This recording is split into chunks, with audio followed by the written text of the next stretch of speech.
או מתוקים, אני אפילו יודעת מה להגיד לכם. בואו אנחנו נתחיל איזה אחד, 4 חתולים האלה. אתם תמותו. בקרוב, אני מקווה לפחות. חזיר, היית עובד נאמן, אבל בסופו של דבר זה לא משנה מה אתה חושב. זה משנה מה אני חושבת.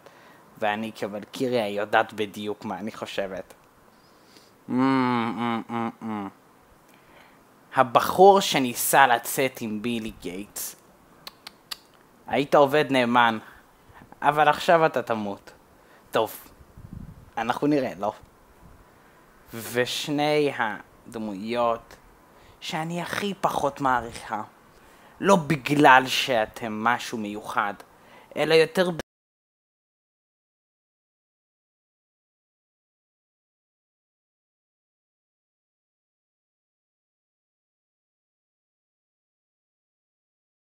דרקון גדול.